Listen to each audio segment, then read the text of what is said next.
Et si une seule nuit pouvait basculer le destin d'un pays? Bienvenue sur la chaîne. Ici, nous analysons les grands événements politiques et géopolitiques avec recul, objectivité éclatée. Si vous aimez les analyses sérieuses, les explications accessibles et les informations qui vous aident à comprendre l'actualité, pensez à vous abonner et à activer la cloche pour ne manquer aucune de nos prochaines vidéos.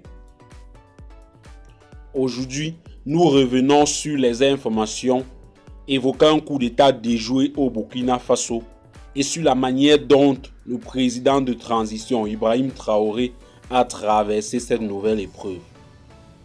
Installez-vous confortablement, on commence.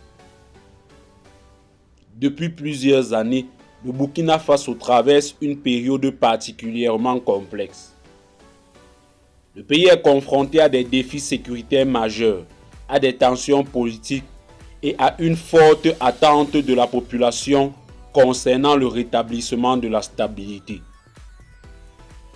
Depuis son arrivée au pouvoir à la suite de la transition militaire de 2022, Ibrahim Traoré affirme vouloir renforcer la sécurité nationale, restaurer l'autorité de l'État et poursuivre une politique de souveraineté.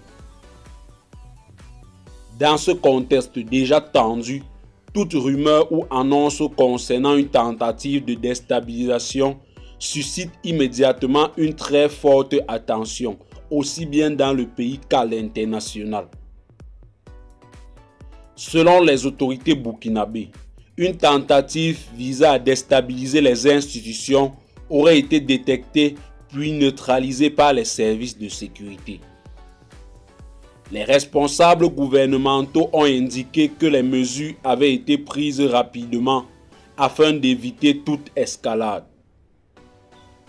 Comme souvent dans ce type de situation, certaines informations circulant sur les réseaux sociaux se sont révélées difficiles à vérifier de manière indépendante. C'est pourquoi il est important de distinguer les déclarations officielles des rumeurs ou des spéculations.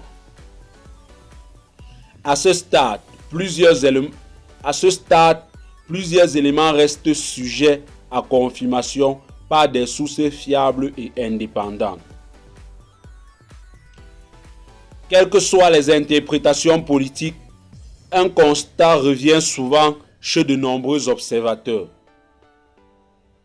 Après cet épisode, Ibrahim Traoré est resté en fonction et les institutions de transition ont poursuivi leurs activités. Pour ses partisans, cela démontre que les autorités ont conservé le contrôle de la situation et que les dispositifs de sécurité ont fonctionné.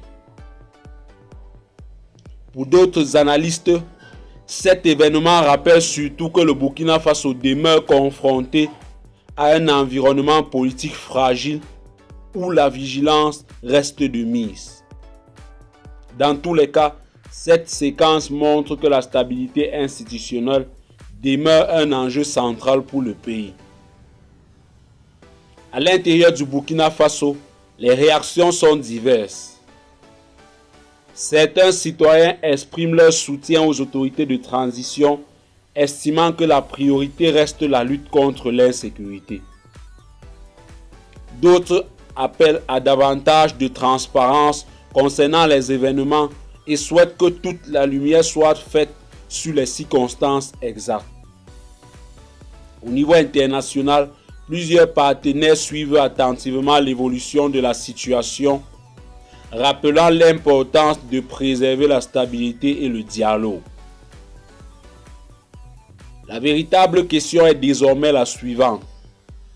Cet épisode permettra-t-il de renforcer durablement les institutions ou relève-t-il au contraire des tensions persistantes? Le Burkina Faso devra continuer à relever plusieurs défis majeurs. Améliorer la sécurité, renforcer la confiance des citoyens, consolider les institutions, favoriser un climat politique apaisé.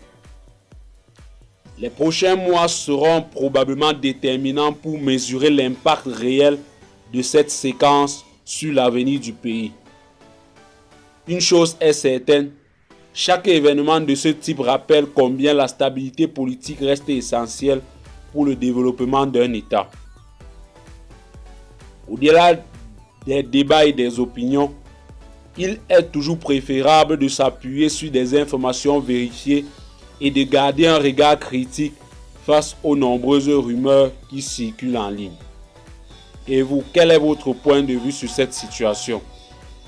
Pensez-vous que cet épisode renforce la position d'Ibrahim Traoré ou estimez-vous que d'autres défis restent prioritaires? Partagez votre avis dans les commentaires dans le respect des opinions de chacun. Si cette analyse vous a plu, n'oubliez pas de laisser un j'aime, de vous abonner à la chaîne et d'activer la cloche pour ne manquer aucune de nos prochaines vidéos. Merci pour votre fidélité et à très bientôt pour une nouvelle analyse.